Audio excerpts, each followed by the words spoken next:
avez terminé votre programme de 4e année, on va essayer d'entamer une révision ensemble aujourd'hui.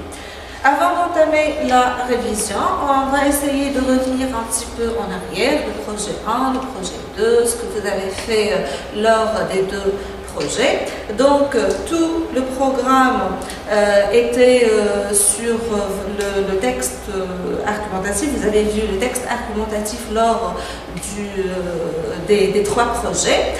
Pour le premier projet, vous avez vu 3 types de textes, ou plutôt 3 thèmes surtout. Vous avez commencé la première séquence avec un texte descriptif, inciter les gens à visiter une région ou l'Algérie. Donc, on a essayé d'encourager les gens, inciter les gens, inviter les gens à venir en Algérie, à faire du tourisme en Algérie. Pour inciter les gens à visiter l'Algérie, qu'est-ce qu'on doit faire? On doit faire une description d'une région. Donc, on a opté pour le texte descriptif. On décrit une région pour inviter quelqu'un à venir visiter ou faire du tourisme dans cette région.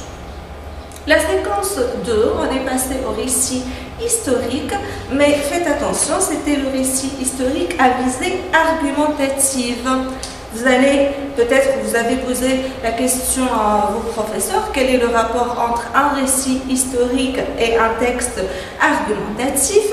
Par exemple, si je veux parler d'un personnage historique, je veux parler je sais pas moi, de l'émir Abdelkader par exemple, et j'ai une opinion sur ce personnage. Je vous dis que l'émir Abdelkader est un homme intelligent, fort, courageux, etc. Vous n'êtes pas convaincu et je dois vous convaincre. Qu'est-ce que je vais faire? Bien sûr, je vais rédiger un texte argumentatif. Je vais opter pour l'argumentation. Je vais vous fournir des arguments. Mais quels sont les arguments que je vais fournir? Je vais vous raconter ce que l'émir Abdelkader a pu réaliser durant sa vie, ce qu'il a fait durant sa vie. Et là, je me trouve dans le texte historique, dans le récit historique. Je suis en train de raconter pour argumenter. Donc, c'est la narration à visée argumentative. La séquence 3, on a parlé du patrimoine culturel. Pourquoi on doit protéger notre patrimoine culturel et on donne des arguments. C'est toujours le texte argumentatif. Puis on est passé au projet 2, Vivons ensemble en paix. Vous avez vu 2 séquences. La première séquence, c'était le dialogue, 2 personnes qui parlent. La première personne a sa thèse, son opinion, la deuxième a une thèse et chaque personne doit défendre sa thèse en fournissant des arguments. Le thème, c'était le racisme, la violence et tout ça. La séquence 2, c'est toujours le même thème, sauf que c'était le discours rapporté. On va apporter le discours de quelqu'un et on va le réécrire pour défendre une thèse. On va le rapporter pour défendre une thèse. On va entamer notre révision qui portera sur ces 2 projets et j'ai opté pour des textes. À travers l'étude du texte, on va relever quelques points importants. Le texte numéro 1, c'est le projet 1. Je vous lis le texte. Donc, l'Algérie est un État d'Afrique du Nord, délimité au nord par la mer Méditerranée et borné au sud par l'immense désert de Sahara. Ce pays est aujourd'hui une destination touristique à ne pas manquer. Découvrez dans les lignes qui suivent 3 bonnes raisons de visiter ce pays unique en son genre. D'abord, la proximité de l'Algérie avec la mer Méditerranée dote ce pays d'un relief exotique. Vous y découvrirez les montagnes enneigées en Kabylie ou le massif de Ouassélis qui est très indiqué pour les randonnées. Les visiteurs tomberont amoureux du littoral méditerranéen de Béjaïa avec une belle vue sur la mer. Le même charme sera porté sur la Tadrat rouge qui se situe à Janet. Puis la situation situation géographique de l'Algérie en fait un carrefour des cultures orientales et occidentales. Depuis ses débuts, l'Algérie a été un foyer pour bon nombre de civilisations. Phéniciens, romains, vandales, byzantins, arabes, turcs, espagnols, français. Sont autant de populations qui ont laissé leur empreinte architecturale. En conséquence, le paysage algérien est très diversifié. Enfin, lors de la visite de ce beau pays, les visiteurs peuvent profiter non seulement de la diversité des cultures, mais aussi de sa multitude de facettes musicales. Si vous visitez le nord du pays, on peut trouver principalement des cultures arabes et berbères. Le sud, quant à lui, est dominé par le Sahraoui et les Touaregs. La diversité des cultures et la richesse de la musique font de l'Algérie une destination incontournable. Toutes les raisons sont réunies pour visiter l'Algérie. C'est le lieu idéal pour passer des vacances en famille, pour relaxer après des mois de travail ou pour mener des recherches archéologiques. Après une visite touristique, vous n'oublierez plus ce pays. Vous avez ici la source du texte, Point du Monde, c'est un site internet. On passe à la première activité, on va essayer de comprendre un petit peu notre texte. Associe chaque paragraphe au thème qui convient. Donc dans chaque paragraphe, on a parlé d'un thème. Maintenant, on va relier avec des flèches chaque paragraphe avec le thème qui convient. Vous avez civilisation et histoire, culture et patrimoine, paysage et endroits naturels, situation géographique. Je vous accorde 5 minutes pour relire le texte et répondre à l'activité.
Alors j'ai essayé de vous montrer ici le texte entier pour repérer les thèmes. Regardez, vous avez le premier paragraphe qui est l'introduction. Ensuite, on a un développement qui se compose de 3 paragraphes. Et à la fin, on a une conclusion. On va relier les paragraphes au thème. Donc vous avez le paragraphe 1, le premier paragraphe. C'est la situation géographique de l'Algérie. On a parlé de l'Algérie où elle se situe. Le nord de l'Afrique, la Méditerranée, le Sahara. Donc on a parlé de la situation géographique. Paragraphe numéro 2. On a parlé des paysages et endroits naturels. Donc Béjaïa, la Quadrate rouge, etc. Paragraphe numéro 3. On a parlé des civilisations, donc c'est un peu historique. Et paragraphe numéro 4, on a parlé de la culture et du patrimoine. On a parlé seulement de la musique, donc on a opté pour un exemple sur le patrimoine culturel de l'Algérie. On passe à l'activité numéro 2. Réponds par vrai ou faux. La Tadrate rouge se situe à Béjaïa. Il existe des constructions byzantines en Algérie. Le raï est la seule musique algérienne. Vous devez revenir au texte pour répondre aux questions.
Alors, on va corriger.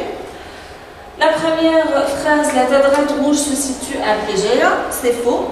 N'oubliez jamais de revenir au texte à chaque fois que vous allez répondre pour vérifier votre réponse. Donc, on doit trouver la phrase qui justifie notre réponse. Ici, le même charme sera porté sur la Tadrate rouge qui se situe à Janet. Donc, elle ne se situe pas à Béjaïa, elle se situe à Janet. 2. Il existe des constructions byzantines en Algérie. C'est vrai, il existe des constructions byzantines en Algérie. Quelle est maintenant notre justification? La même chose, on revient au texte. L'Algérie a été un foyer pour bon nombre de civilisations, phéniciens, romains, vandales, byzantins, arabes, turcs, espagnols, français, sont autant de populations qui laissent leur empreinte architecturale. Donc, on a une architecture byzantine. 3. Le raï est la seule musique algérienne. C'est faux. Les visiteurs peuvent profiter non seulement de la diversité des cultures, mais aussi de sa multitude de facettes musicales. Donc, il y a plusieurs facettes musicales en Algérie. On passe à l'activité 3. Vous allez tout simplement remplir le tableau. Vous avez le thème, la thèse, les arguments. Vous devez trouver les 3 arguments et les exemples. On a des exemples sur chaque argument. Essayez d'en trouver le maximum.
on corrige.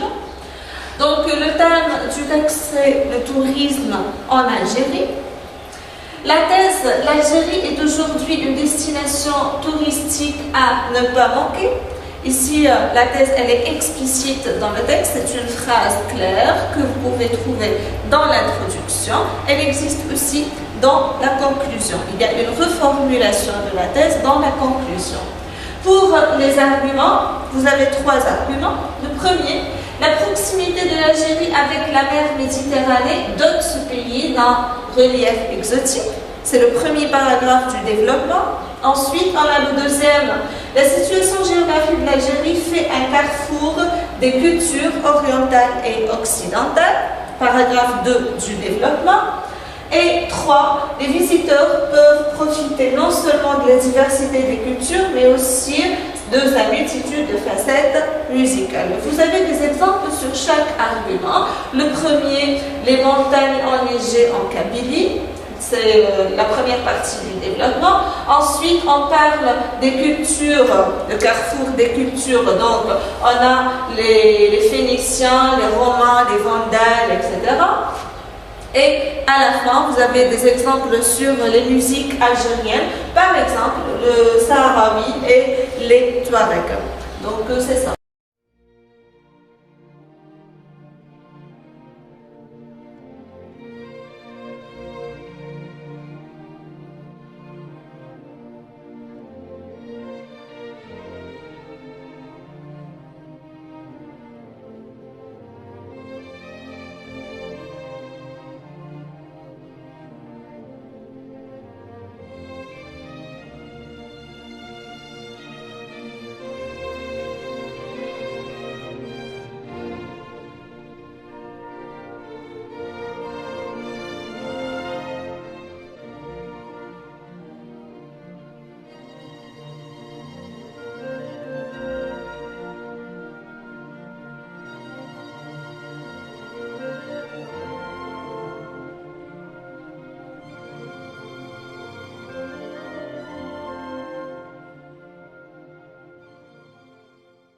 On passe à l'activité suivante. Relève du texte 2 mots qui appartiennent au champ lexical de nature et 2 mots qui appartiennent à la même famille que visite. Vous avez 3 minutes.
Pour la correction, le champ lexical de nature, vous avez montagne, mer, désert. Donc le champ lexical, ce sont les mots relatifs à un thème. On a le thème, c'est la nature, et tous les mots qui appartiennent au même thème, relatifs à ce thème, font partie du champ lexical, forment un champ lexical. Pour les mots de la même famille que visite, vous avez les visiteurs et visiter. Donc les mots de la même famille doivent avoir un même radical. Vous avez ici le même radical. Regardez. Donc ce sont des mots de la même famille. On passe à l'activité suivante. Activité numéro 5. Mentionne le type de proposition relative ou complétive. Première phrase. Le même charme sera porté sur la droite rouge qui se situe à Janet. Vous avez ici la proposition qui se situe à Janet. 2. Il faut que vous visitiez ce pays merveilleux. La même chose, vous avez la proposition. Vous allez juste mentionner si c'est une relative ou complétive.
Pour la première phrase, le même charme sera porté sur la droite rouge qui se situe à Janet. C'est une proposition relative. Pourquoi c'est une proposition relative? La proposition relative, tout d'abord, elle est précédée par un pronom relatif. Le que, le qui, le dont, le où. Et elle complète un nom. Regardez. Qui se situe à Janet. Qu'est-ce qu'elle complète? Elle complète le nom qui est la quadrate rouge. Ça c'est un. 2. Si j'enlève cette proposition de la phrase, je l'enlève. Le même charme sera porté sur la quadrate rouge. La phrase, elle est complète. Donc c'est une proposition facultative qu'on ajoute à la phrase pour ajouter une information. C'est un plus pour la phrase. Numéro 2. Il faut que vous visitiez ce pays merveilleux. Vous avez la proposition que vous visitiez ce pays merveilleux. Attention, le que ici, ce n'est pas un pronom relatif. C'est une proposition subordonnée complétive. La proposition subordonnée complétive est introduite par une conjonction de subordination. C'est le même mot, on a le pronom relatif que. La conjonction de subordination que, c'est le même mot, mais ce n'est pas la même nature. Dans la proposition relative, le que, c'est un pronom relatif. Dans la proposition complétive, le que, c'est une conjonction de subordination. Maintenant, on va essayer de faire la même chose dans la deuxième phrase. On va essayer d'enlever cette proposition. Il faut, ou bien il faut que. On s'arrête. Est-ce que la phrase est complète? Elle n'est pas complète. Donc, la proposition subordonnée complétive est essentielle dans la phrase. On ne peut pas l'enlever car elle complète le sens de la phrase. Elle complète la phrase en elle-même. On ne peut pas l'enlever et elle remplace en quelque sorte le complément d'objet direct. Donc, elle a la même fonction que le complément d'objet direct. Vous avez ici une petite comparaison. La relative, elle est introduite par un pronom relatif. La proposition complétive introduite par la conjonction de subordination. La proposition relative, elle complète un nom. On l'ajoute pour compléter le sens ou pour ajouter une information à un nom. Par contre, la complétive, elle complète un verbe conjugué. Il faut. La relative, bon, on a ajouté une information et ici c'est la même fonction que le COD. C'est la différence entre les deux.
On passe à l'activité suivante. Mets le verbe au mode qui convient, indicatif ou subjonctif. Phrase numéro 1. Je ne pense pas, que Janet être ma destination pour cette année. 2. Il faut que nous, le verbe participer, à la protection de notre patrimoine. 3. Je crois que les touristes, le verbe préféré, la période estivale. Je vous laisse 4 minutes pour faire l'activité, puis on revient.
On passe à la correction.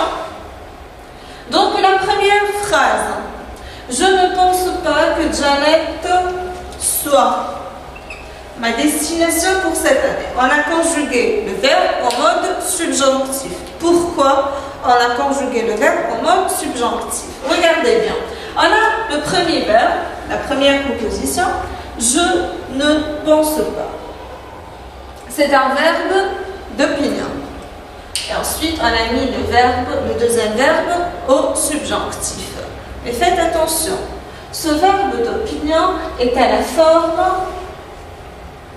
négative. On va voir ça après. Il faut que nous participions.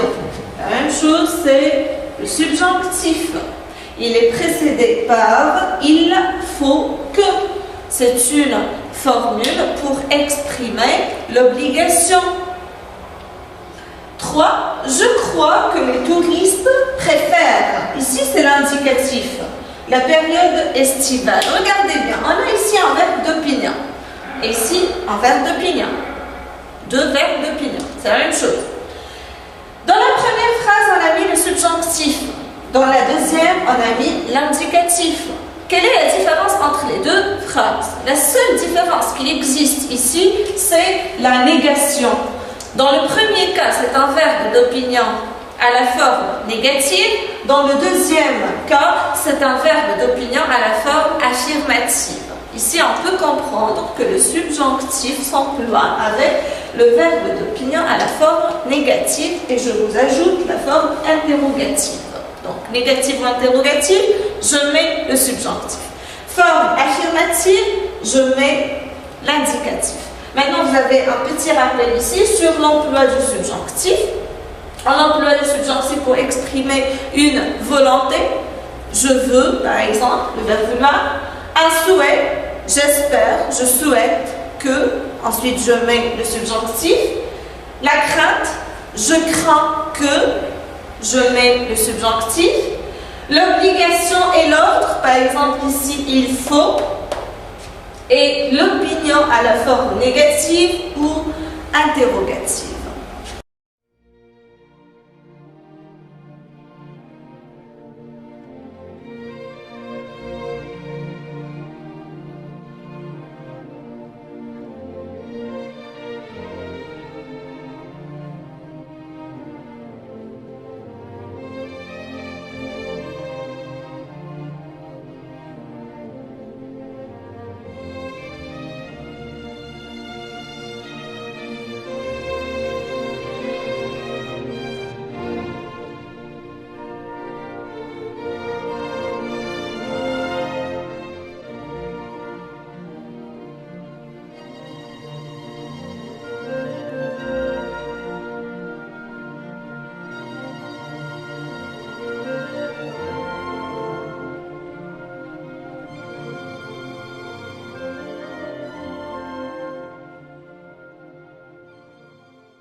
On passe. Activité numéro 7. Quel est le rapport logique exprimé dans la phrase? Réécris la phrase en exprimant le même rapport entre plusieurs populations ont laissé leur empreinte architecturale en Algérie. C'est pourquoi le paysage algérien est très diversifié. Je vous accorde 4 minutes.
On passe directement à la correction. Donc, plusieurs populations ont laissé leur empreinte architecturale en Algérie. C'est pourquoi le paysage algérien est très diversifié. C'est pourquoi, qu'est-ce qu'elle exprime ici, cette conjonction? Le rapport exprimé est la conséquence. Le même rapport exprimé autrement, plusieurs populations ont laissé leur empreinte architecturale en Algérie par conséquent. Donc on a remplacé c'est pourquoi par conséquent. Le paysage algérien est très diversifié. Ici, on a exprimé exactement le même rapport, on a gardé notre phrase et on a changé seulement c'est pourquoi par conséquent. On passe. Vous avez ici un petit rappel sur les deux rapports, la cause et la conséquence. Donc regardez, on peut exprimer la cause dans une phrase simple ou bien dans une phrase complexe. Dans une phrase simple, vous avez les tournures où à cause de, grâce à, en raison de. Faites attention ici, entre à cause de et grâce à, l'emploi n'est pas toujours le même. Donc à cause de quand il s'agit d'une cause négative et grâce à quand il s'agit d'une cause positive. Par exemple, je dis je n'ai pas pu travailler à cause de ma maladie. Ici, c'est quelque chose de négatif. Donc, je mets à cause de. Grâce à, j'ai réussi grâce à mes efforts. Ici, je suis dans le positif, je mets grâce à. Maintenant, on passe dans la phrase complexe. On peut exprimer la cause par une proposition indépendante ou par une proposition subordonnée de cause. La proposition indépendante peut être précédée par car et en effet. La proposition subordonnée, c'est la conjonction de subordination parce que, puisque, comme, j'attire votre attention juste sur un point, puisque et comme, généralement, ils sont placés au début de la phrase et non pas au milieu. Parce que on place le mot au milieu de la phrase, par contre, puisque et comme, on les place au début de la phrase. Ça, c'est pour la cause. On passe à la conséquence. La même chose, la conséquence peut être exprimée dans une phrase simple ou dans une phrase complexe. Dans une phrase simple, on a une seule tournure, c'est au point 2. Dans la phrase complexe, la même chose. Vous pouvez exprimer la conséquence dans une proposition indépendante ou par une proposition subordonnée de conséquence. Pour l'indépendante, vous avez donc, alors, c'est pourquoi. Pour la proposition subordonnée de conséquence, si bien que, de sorte que, tellement que, il y en a d'autres conjonctions, vous pouvez consulter vos manuels, vous en trouvez d'autres. Quand on vous demande de réécrire la phrase en exprimant le même rapport autrement, c'est pas important, vous pouvez remplacer par exemple le donc par si bien que, l'alors par, de sorte que l'essentiel c'est de garder le même rapport, le même sens de la phrase.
شكرا على المشاهدة. لا تنسوا الاشتراك في القناة، الضغط على الجرس، الإعجاب بالفيديو.